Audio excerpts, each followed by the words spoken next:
Howdy, howdy, it's AL-BINO. I'll get this out of the way. So I'm really tired. So I have to write this stuff down because when you're tired, your ADD gets in the way.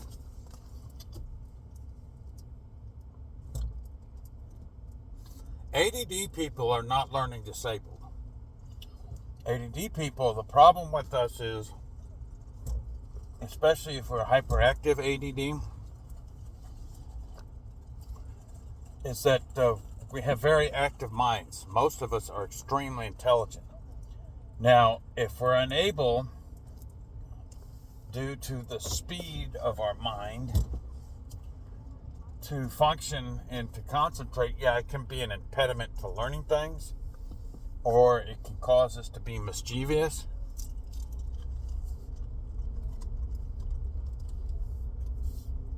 And cause us to become learning disabled in a way. But we are not stupid. As a matter of fact, we're actually very intelligent. And part of the reason why, for example, we can't focus is because our minds go like this. And it's not, like I said, it's not because we're stupid, it's just that our minds are quick. Sometimes it can be distracting, and our minds move so quickly that we can't focus on what we're doing because we want to move to the next thing. But if we can find something that draws our interest, such as learning a skill, or a subject like history or mathematics or whatever that we really like, then we'll focus on that and we'll be able to process it and learn it very quickly because of the speed of our mind. But sometimes it does get a little distracting because our mind moves so quickly that sometimes it moves too quickly for us to run at the speed of life. And then we become impatient, or we'll just put things down, or we'll move to the next thing, or a shiny object.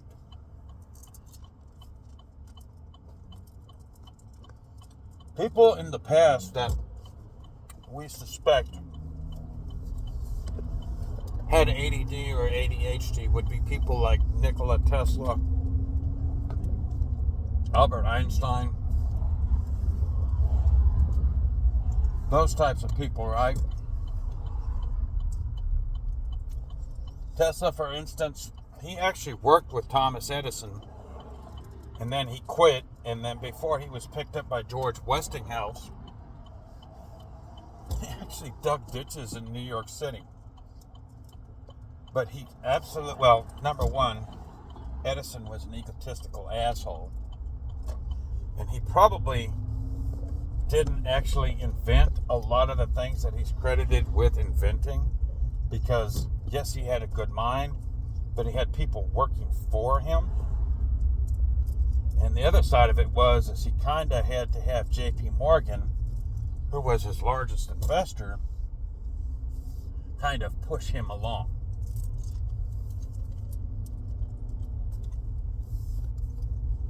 As we learn more about history, a lot of stuff that we credited or put on Edison's shoulders, we're now discovering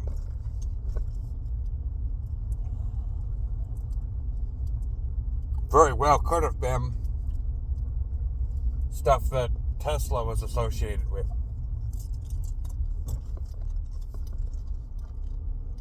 And Edison was so stupid. If you ever go read or if you ever go research the war between direct current and alternating current, it's amazing. See, all Edison could do was manage direct current by using a generator and a battery. He didn't understand the principles of alternating current or transient waves, which is kind of a form of alternating current, but it's a modified direct current or modified AC current that is either on or off, but it's used by modulating, or is created by modulating alternate current by either speeding it up, slowing it down, and then using some type of spread spectrum type capacitor thing to spread the voltage out. But in order to get transient waves or transient current, which is what we use to process digital signals, you have to begin with alternating current and modify it.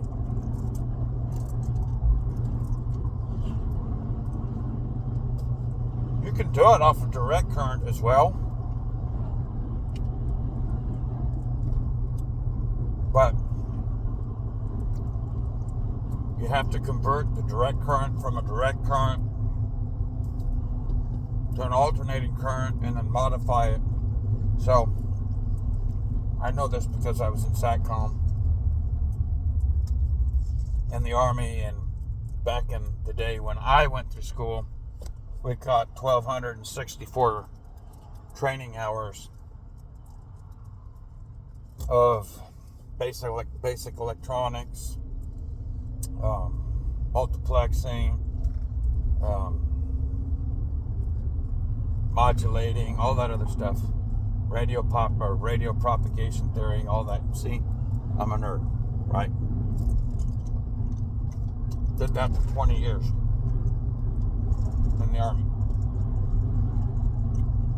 13 of it was tactical, so I got to go everywhere with everybody and play G.I. Joe along with that. In the military, your signal units are in fact your most deployed units. They can go anywhere from the front all the way to the big office building in the rear, because you can't have a war without communication. So, yeah.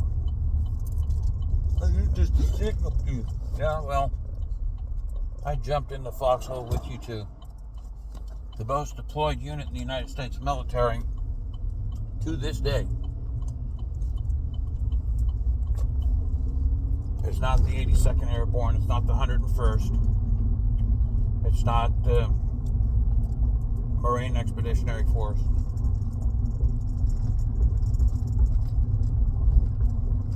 It's the echelon above Corps, 11th Sigma Brigade.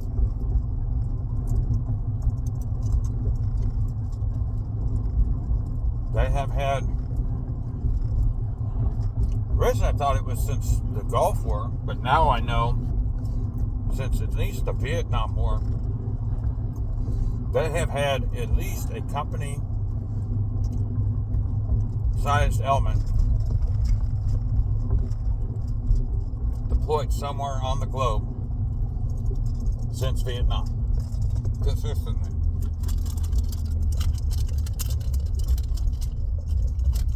So, if MEF goes, they go. If 101st goes, they go. If someone from the Air Force goes, they're probably going to go. Third Army goes, they go. The only ones we really don't support, or that, see, I say we because I was in 11th Sig for 13 years.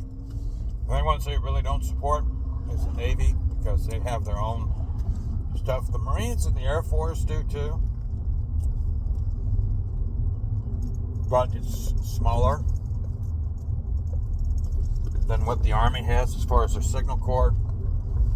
So whenever they go somewhere, someone's getting pulled from 11. Always happens. That's why I got 5 years in the Middle East. 2 of those 5 years I was on the ground.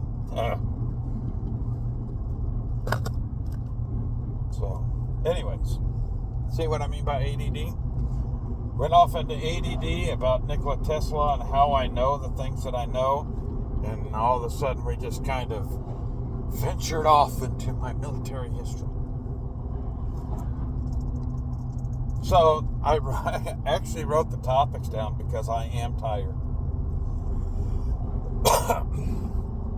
And it's been a rough week. Things are getting crazy. Shout out to Angry Man, he really helped me out the other night when I came up on his panel, and we kind of shot it a little bit. We laid down some knowledge, and he really strongly advised that his people check me out. I appreciate it. Yeah, I'm nowhere close to you, but it sure did help. Thank you, sir.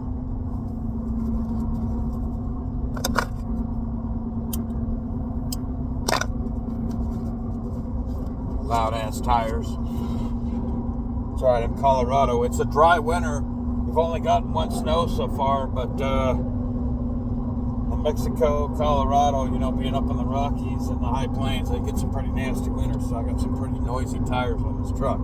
That's a whining you're hearing.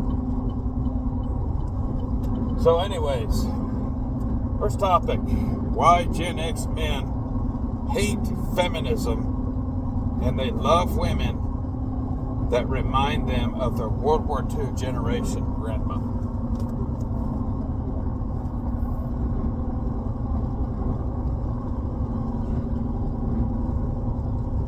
So, ever since the boomer women and the burning of the bras and this come on baby, light my fire, free love, birth control pill,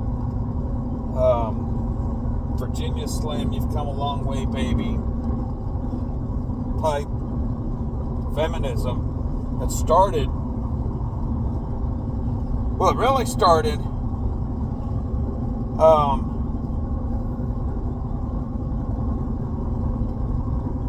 with the 19th Amendment in the 1920s. That's when it really, really started. But it really didn't take off until the boomer generation. And the reason why is because of the stuff that Yuri Brezhnev talks about, as far as when we were fighting the communists in Vietnam and Korea, the Soviets, mostly the Soviets, were co-opting our education system. And this is when the boomers were primarily, well, the older boomers, because boomers were in high school all the way up into the early 80s, when the youngest part of their generation matured. But the older boomers were primarily in high school and college at the time, and this is when you started having the beatniks and the hippies. And one of the ways that Yuri Bezmenov discusses, if you watch his videos, is how to, as a communist agent, he had a term for it, I don't remember what it is, but basically it was a passive-aggressive way of subverting a culture. Whereas the American CIA would go in and start coups and stuff like that, the Soviets actually were really smart about this. They're like, look, we know that if we go in there and start a coup, at the very least, it's going to be pinned back on us. At the very worst, it's going to cause our nuclear opposite to become unstable, and all kinds of crazy shit's going to happen. So at least in that aspect, they were smart. So what did they do? They came up with a 50-year plan, right? Actually, some of the stuff even started under Stalin. And they would go in and they knew, or they understood that a democratic Republican culture, a representative democracy, or a representative republic like ourselves, had to function on a system of virtue. and a moral system. For example, we had to have a code of ethics. Like, most Americans are either Christian, Jewish, or Muslim. And those three, or if they're not, they have some sort of a traditional religious system that ascribes hierarchical traditional values.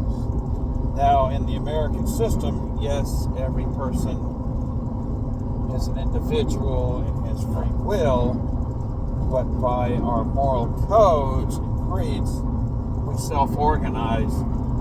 And even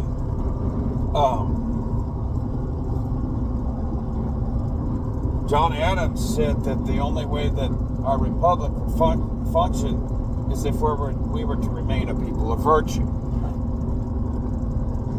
So, people like Bishmanov would come in and become American college professors.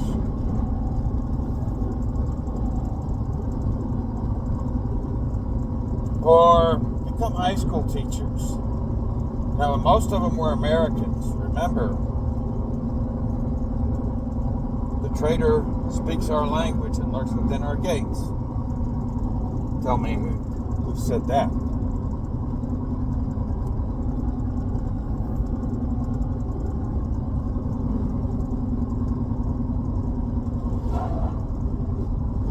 But, incrementally they would start changing the whole, dropping a little piece here and a little piece there and a little piece here and a little piece there, trying to change the whole aspect of what was then in the 1950s, 60s, and 70s, in the throes of the Cold War,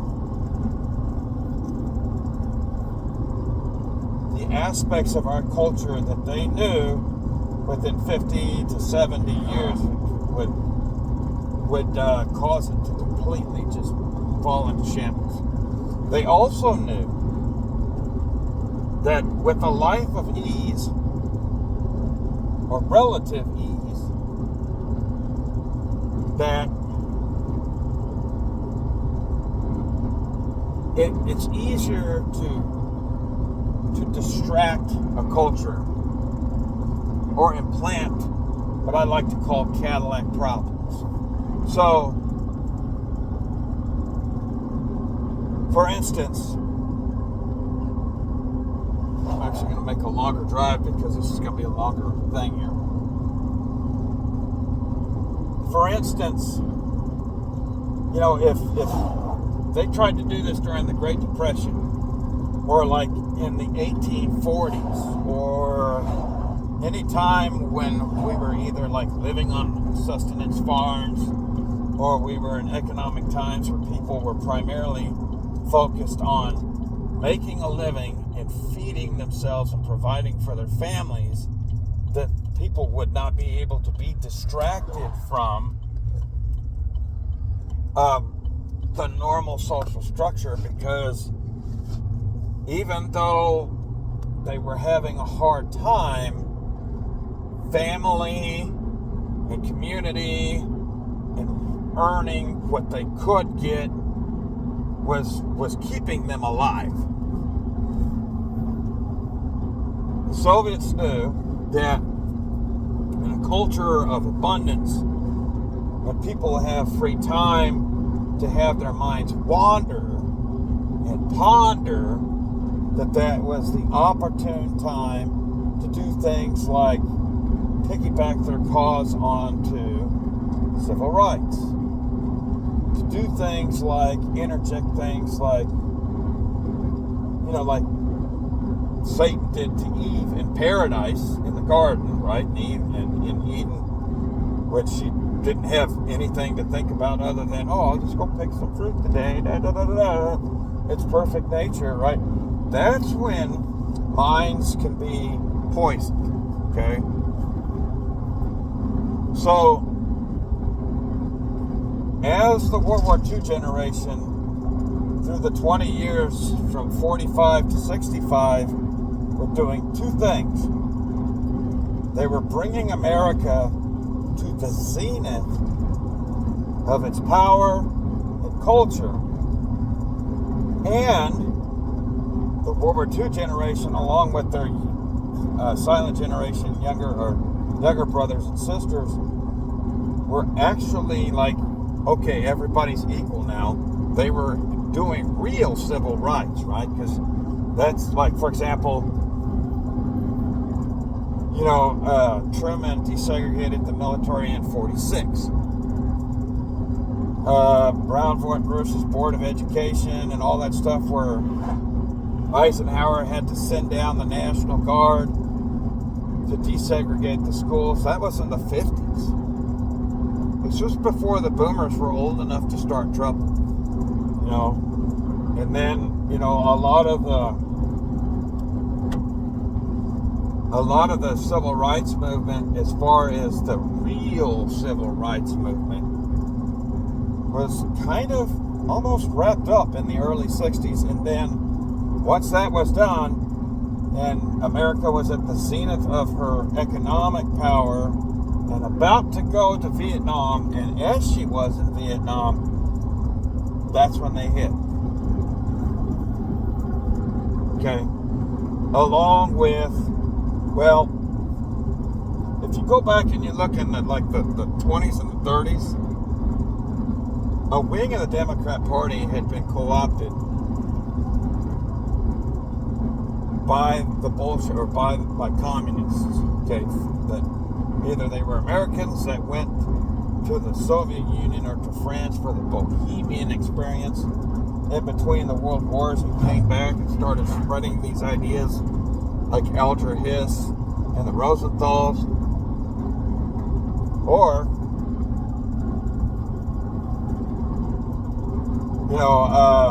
it was kind of injected in the culture or whatever. And then they kind of like sat on it for a little while. I mean, there was a little bit here and there. For example, Alger Hiss talking Roosevelt into giving things up to Stalin. We know about that. But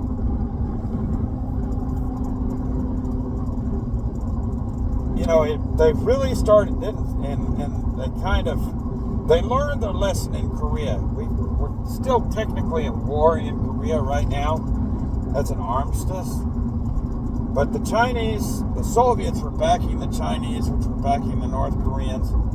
And we fought them to a stalemate, largely because we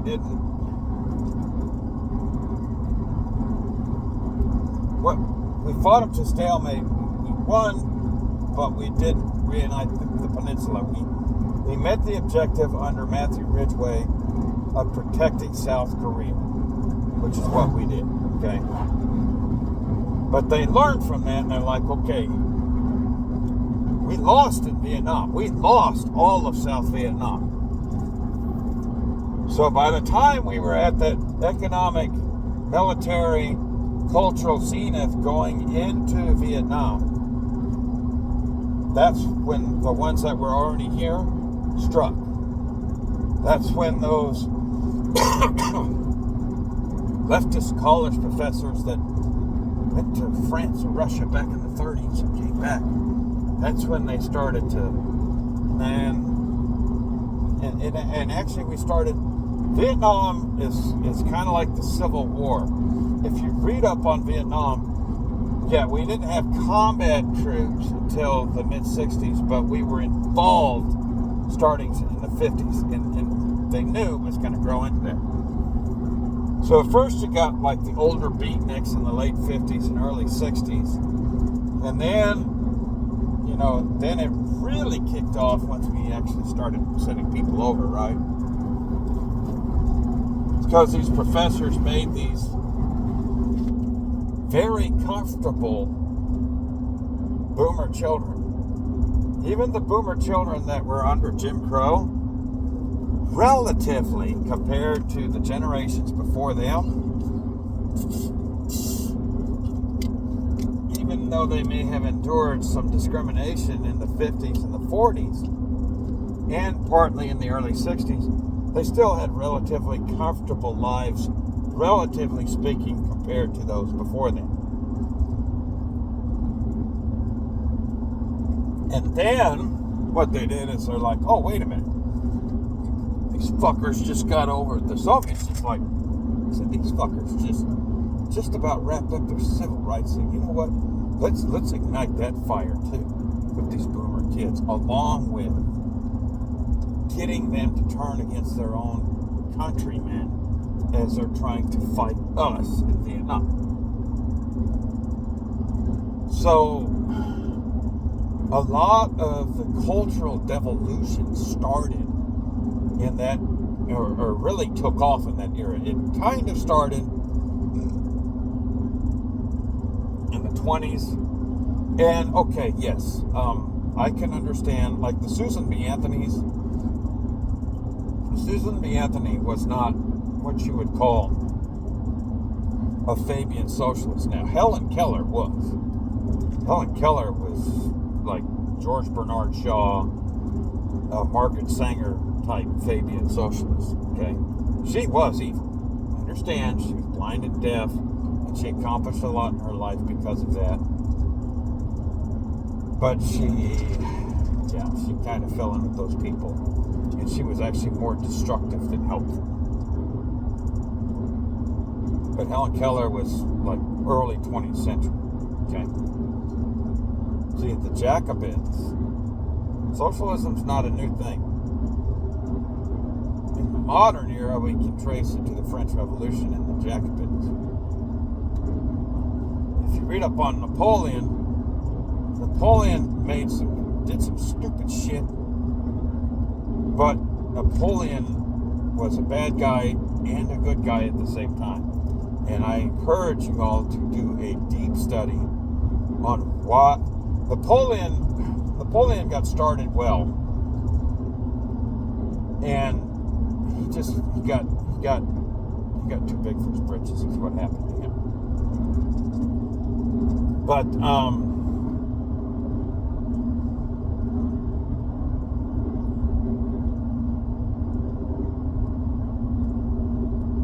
I mean, the third and fourth wave feminism really started in the 60s, and it wasn't just to make sure that women had equal rights to their male counterparts, kind of like we were sold in 1919 and 1920 on the 19th Amendment. And I'm going to do, sometime in the future, I'll do another video on why I believe the 19th Amendment should be repealed and why that was a mistake. But for today, we'll set that aside, okay? I have a feeling within the next 10 years that Gen X will probably, at least Gen X men, and maybe older millennial men, once these boomers finally fade enough, we will probably push real hard and may possibly be successful in getting the 19th Amendment repealed. Maybe not in the, I shouldn't say 10 or 20 years. Within my lifetime, it's going to happen. But, no, the whole appealing to emotional beings who grew up in relative comfort and didn't want to see their brothers, their boyfriends, their husbands go off and do ugly things because they're not like their mothers who sent their husbands off to war, sometimes up to 4 years, and not knowing whether or not they'd come back, but they understood it was to save civilization, and they dealt with it. And and their mothers coming out of the Great Depression right before that and understood trauma and were very strong people, okay, and had very strong fathers who went and saved the world and gave both their boomer boy and girl children a very comfortable world to live in. The boomer young women could operate not necessarily in necessity, but in emotion. Because let's face it, in the world that they grew up in, the beautiful zenith of culture that their parents facilitated for them, they had the freedom to do them. And if you look at the devolution of culture and how the communists co-opted the civil rights movement, and how they turned the home front against those fighting communism in Vietnam, you notice they used the women, and they instilled the spirit of Jezebel. Okay? And like I said, it was implanted before. The seeds were already planted, but it really took off at that time, especially with boomer women. What were the two, back in the 70s and early 80s, what were the two, actually three, most famous shows outside of soap operas? What were the three most famous nighttime or primetime sitcoms watched by boomer women? Alice, Laverne and Shirley, and One Day at a Time. What do they feature? Tell me what the theme song of Laverne and Shirley is. We're gonna do it. On your mark, get set, let's go now. We're gonna make our dreams come true. Doing it our way. It's our way. It's our way. We're gonna make it through. Doing it our way. It's our way. We're gonna make our dreams come true. For me and you. I think that's the words, but that's most of the words. But you notice, right? Very, very self-centered, we don't need anybody but ourselves. And it was these two women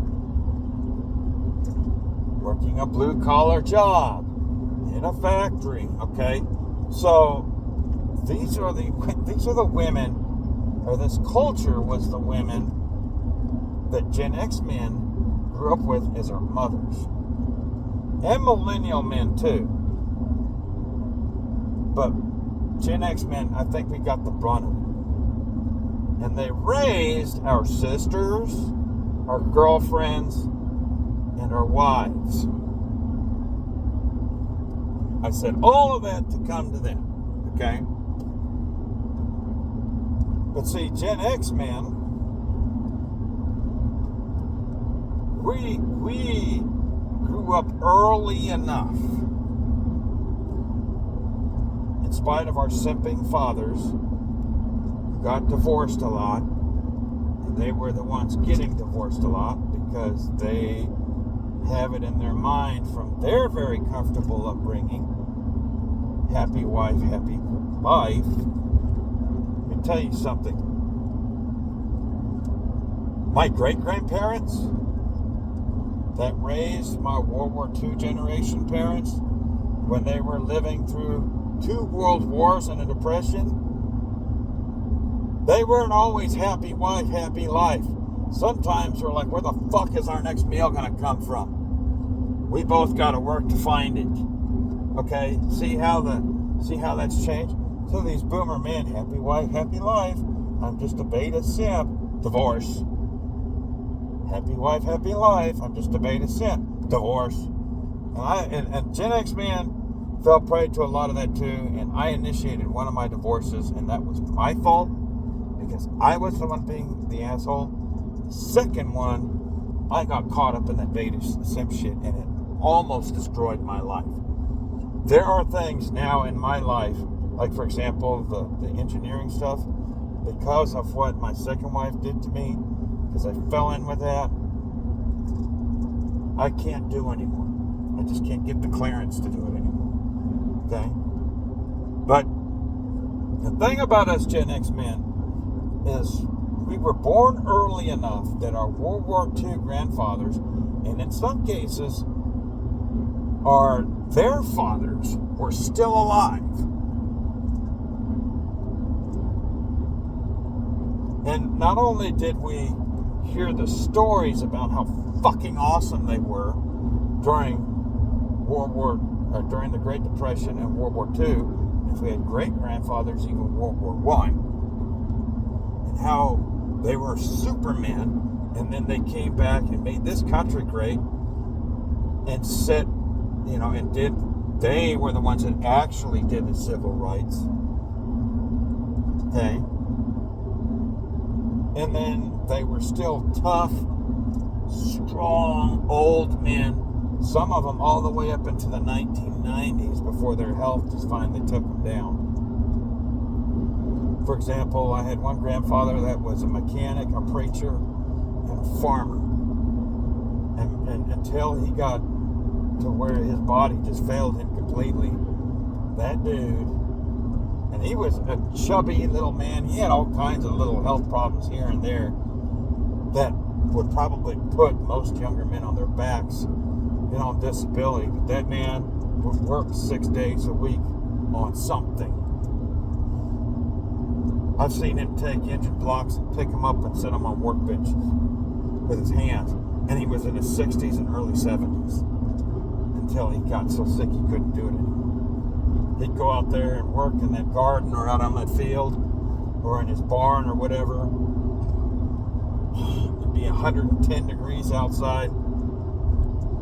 He'd be out there in a pair of jeans, a cowboy hat, and a button-down shirt with long sleeves, sweating and grunting and groaning and farting and everything else. But by God, he did it. See, that was the generation of men that were Gen X's grandfathers. And it didn't matter if they were black or white or Hispanic men.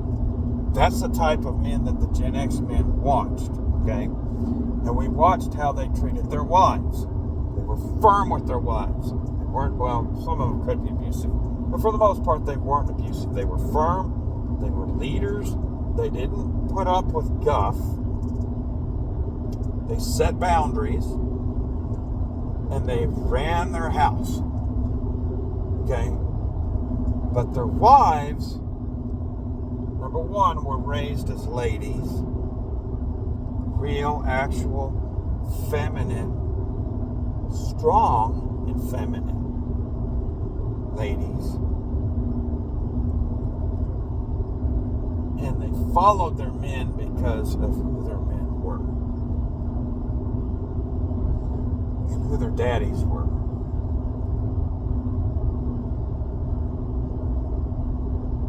They went to synagogue every Saturday, or to mosque they went to synagogue every Friday night, or to mosque every Friday night, or to church every Saturday or Sunday whenever church was held. And my grandmothers were not prissy little Donny ladies. They were very ladylike. They were actually, for older women, they were actually attractive women until their health also failed them. They were very feminine. Very feminine. But if my grandpa needed one of them to go out and help them in the shop, they could do that. Or help them in the garden, they could do that. That's the key, though. They would go and help. But they were also very feminine. And you could tell that they were women. My grandma, I have an affinity, younger kids don't know this. I'm old enough to remember this because they still did this up until I was, I think, in like middle school and high school. I have an affinity for like those little Avon cars and stuff like that with the cologne in them. And the reason is because my grandmother was a school teacher. She helped keep the books for my grandfather on my dad's side. She wasn't like handy where she could go out there and help him turn wrenches, but she would go out there and help him in the garden or out in the field if he needed it. Both of them were pretty decent cooks. She did most of the cooking, but he also did too. Let's see, this was pre-third wave feminism. And notice I said they did work together. Like he would do housework with her and stuff when he wasn't out working, but they worked well together and they understood their roles. And he was the king of his castle. And she was the queen of her castle. he was the king.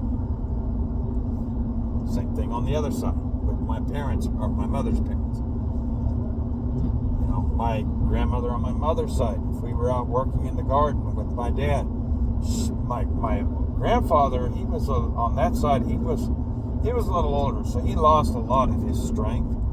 But from what I understand, he died a pretty wealthy man because he was actually like born a generation before her, so it was kind of like the older man, younger woman thing. So, you know, by the time I came up, because he was born in 1903, she was born in the she was born like 1912. They were both older people. Okay, so like my grandmother didn't have my mom until she was in her 40s. So both of them were pre-World War II generation. But even still, when I was a young man, like 9 or 10 years old, and she was in her 80s, and he was approaching 90, he couldn't go out and do stuff anymore, but he worked very hard, saved up money, lived well. And then when he retired, she took care of him. But she would, in her 80s, still go out and help us, like, spade the garden. Okay, so these weren't weak, dainty little women. They were feminine women. And both of them were ladies. And both of them listened to their husbands. And their husbands were the king of their castles. But my grandparents on my dad's side were World War II generation people.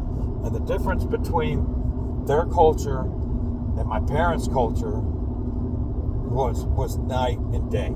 Not to say that my parents were bad people, but the dynamic between my parents have been married for over 50 years, so they're the lucky ones. Very rare, okay. But I've seen my dad back down a lot of times when he shouldn't. I've seen him be pushed around. And the only reason, sometimes I think, the only reason why they're still together is because he's let her do that. And there were some things that happened with us children that she was dominant on that she shouldn't have been dominant on. And it cost us going into adulthood. Okay? But Gen X men, by watching their World War II generation grandparents or even older great-grandparents, if they were, okay, because by the time you get past the 90s, most of the World War II people were either too old and sick to interface, or they were starting to be gone, once you get past, the 1990s and stuff. So, it's kind of, we saw that. And we saw our grandmothers. And then, here's something that Angry Man, I like how he covers the shows we watched in the 80s. And maybe he said this before, and I just can't, I'm the Johnny-come-lately, and I don't catch this. But he speaks about how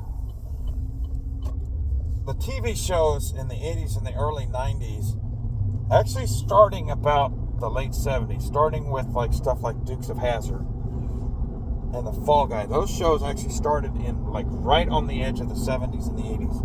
Knight Rider, Airwolf, stuff like that. You could even go back to the Jeffersons, although I do think there's some stuff with the Jeffersons that I don't like concerning some black culture negative stereotypes. But for today's discussion, the Jeffersons, even, and that was the late 70s, but we watched these shows growing up, and it's almost like after all the bullshit from the 60s and the 70s, it was like there was still a few like World War II generation traditionalists still hanging on for dear life in Hollywood. And like, through the all the way up through the Cosby Show, and like Full House. Well, I wouldn't say Full House. Was it Growing Pains? Growing Pains in the early 90s. It was like, they were just like, okay, God damn it, the one with Urkel. I can't remember it right now. I know this show used to be one of my favorite shows.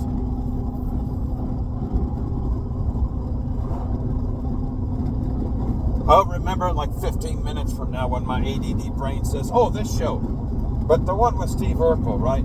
It was like during that last little time before they faded out, it was like the World War II generation had control of the sitcoms for like 15 years before the boomers forced them to let it go. And then we started getting shit like Dharma and Greg, right? But it was like, okay, look, we got this last time through entertainment, through television, to try to reach our Gen X and older millennial grandkids before we die. That, you know, it's like the message they're getting from their parents' generation is really jacked up. Maybe if we give them these shows, they'll get to see it on top of what our grandparents were doing. So that's why those shows, a lot of those shows that Gen Xers love, that were masculine with the superheroes and the family shows. Then you got guys like, how many of your Generation X people, Generation X men in particular, how many of y'all remember your grandparents listening to guys like James Dobson and Chuck Missler on Christian radio? And at the time it was really boring, but now you listen to those guys and it's like, wow, these guys are really cool and I love them, right? You know, those guys really fought hard for our culture. You know, I believe in the rapture in the Bible.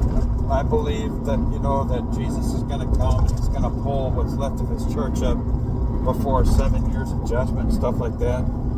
But most of those guys, like on Family Life Radio, like the James Dobsons and stuff, they're gone. And sometimes I sit back and wonder, you know, because you do question things. Sometimes I sit back and I wonder, like, okay,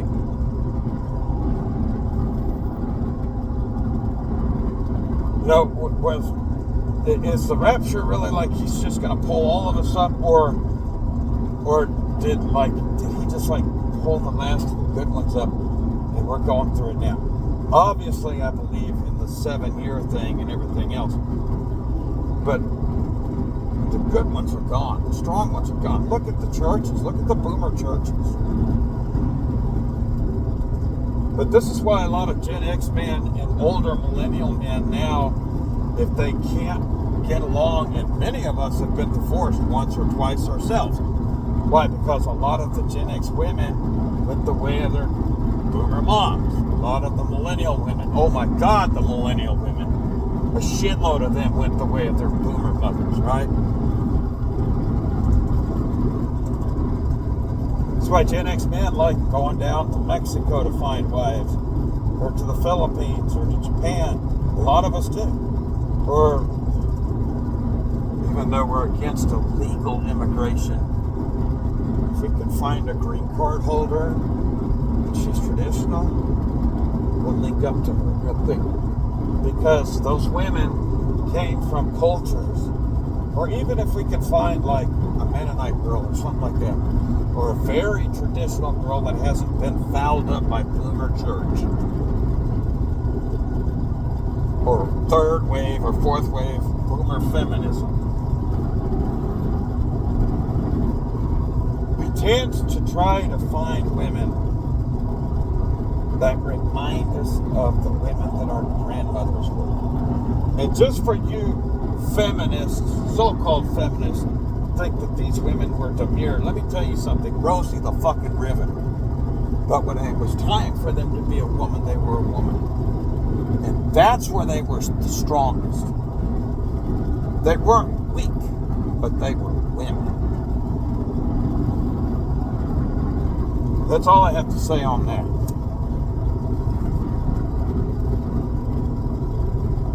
Next topic, I'm actually going to combine these, two of them. But no, actually I'm going to break them out into three. Lindsey Graham.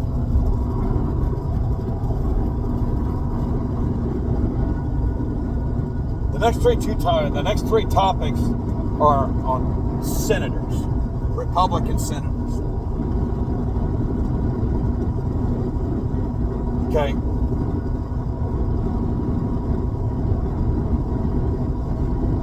They're checked pants golf club type senators. They're in the wrong fucking party is what they are. All three of them should be Democrats, but they're Republicans because they live or represent Republican districts, and that's the only fucking way they can get in, is to run as Republicans. Lindsey fucking Graham. Gen Xers and older millennials, do you remember back in the day when they called him Lindsey Grahamnesty? Do you know who his best friends, well, he's still in the Senate. Do you know who one of his best friends was before he passed away? John McCain, who was also part of the Gang of Eight. You know who another one of his best friends in the Senate is? Marco Rubio. Mitch McConnell. Mitch McConnell, he's not as dirty as Biden, but he is dirtier than Obama, and he makes, as far as corruption is concerned, and he makes Clinton look like a fucking choir boy.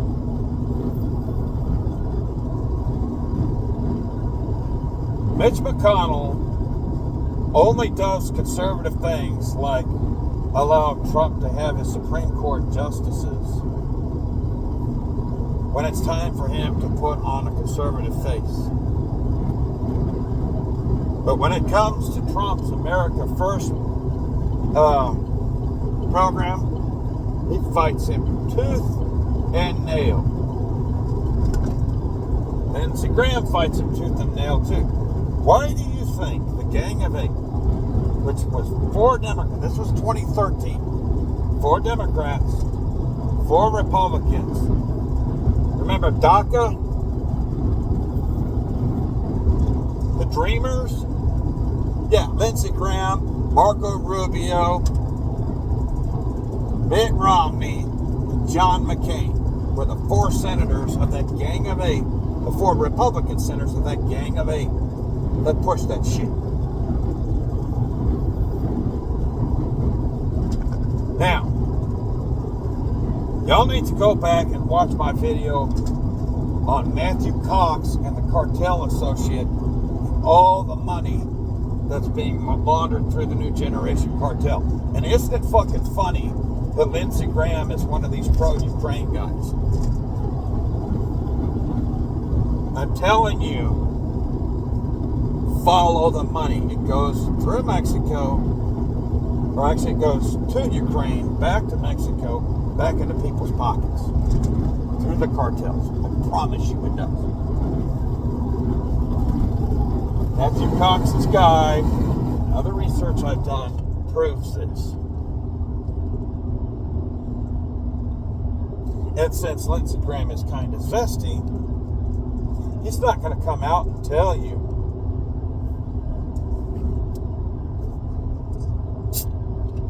that he's supporting this alphabet soup rainbow coalition stuff. But the man is up to his elbows in that too, because he's not very vocal about it either. So, Lindsey Graham, keep playing, because your ass is going to get primary. You're up in 2 years. Mitch McConnell is married to a Chinese woman. Not just any Chinese woman. She's part of the Chinese power structure. This is why he fights Trump tooth and nail on his trade stuff, on his border stuff, on his dealings with China. He has ever since. Mitch McConnell is a never Trumper. Oh, yes, he toed the line with the Supreme Court justices, because when he did that, he was up for re-election in Kentucky in 2018. And he had promises to keep for the year after that. But after that was done, oh, God damn it. Which leads me, Mitch McConnell, I'll say this much. Pam Bondi not only is going to be putting a lot of Democrats in prison, but I have a feeling she might even have some steel bracelets for you, Lindsey Graham. She definitely has them for you, Mitch McConnell. Matter of fact, in my humble opinion, you're lucky you're an old man. They may be merciful to you. But if you were 10 years younger, in my humble opinion, she would probably slap the steel bracelets on you first before she did the Clintons or the Obamas.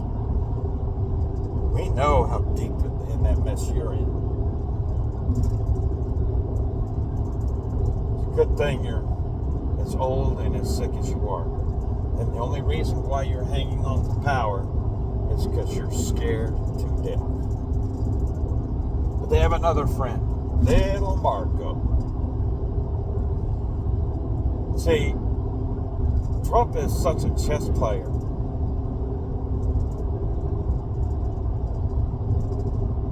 that he's looking at this other guy from the Gang of Eight who had to run as a Republican because he's Cuban, and the Cubans are very Republican in Florida, and that was the only way he would get his seat in the House of Representatives first and then in the Senate.